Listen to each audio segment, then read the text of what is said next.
ni Dex sa atin. Salamat pa rin sa alaala mo. Alam ko naman na hindi mag-work tong love team natin, pero salamat pa din sa alaang. Hindi ako natutuwa sa inyong dalawa. At dahil dyan, walang panalo. Kaya mananatili ang score ng boys sa 3 points at ang girls sa 2 points. Ang susunod na sasalang ay walang iba kundi ang Just Me na si Justin at si Mitch. So Mitch, ready ka na ba? Ready na. So ang first line is, masaya ako kapag masaya ka. Mitch, alam kong mas masaya ka kay Miles. Pero iintindihin ko yun. Kasi masaya ako kapag masaya ka.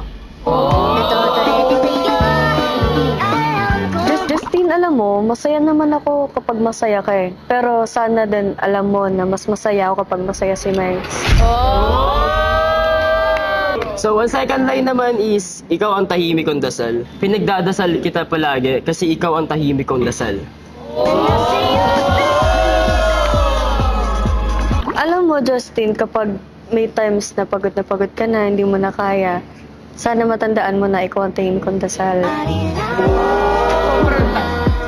So ang last line naman is, hindi mo kailangan mag-isa. Mitch, lagi mong tandaan, kahit anong problema or pagsubok man yung harapin mo, hindi mo kailangan mag-isa. Nandito ako para sa'yo.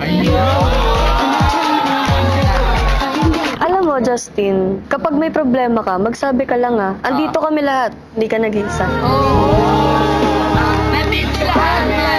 Hindi ka nag-iisa dahil ikaw ang panalo sa round na ito. Justin! Ang susunod na sasalang ay walang iba kundi ang Milyara na si Miles at Kiara. So ano, Kiara, ready ka na ba? Yes, ready na. Okay, ito ang ating unang linya. Hindi kita sasaktan. Alam mo, Kiara, hindi ko mapapangakong hindi kita masasaktan. Ha? Bakit? Kasi hanggang ngayon, hindi ko pa rin talaga yung feel na love team namin, Kiara. Alam mo, Miles, kahit nasasaktan ako sa mga pinaparamdam mo, hindi pa rin talaga kita kayang saktan eh. Ito, pangalawang linya na tayo. Kasama mo ako. Kasama mo ako. Alam mo, Kiara, kasama mo ako lagi. We? Sa TikTok nga lang. Grabe naman. Miles, alam mo, sa hirap at ginhawa, kasama mo ako. Okay, ito na ang ating panghuling linya. Pinipili kita araw-araw. Ayan! Alam mo, Kiara, kahit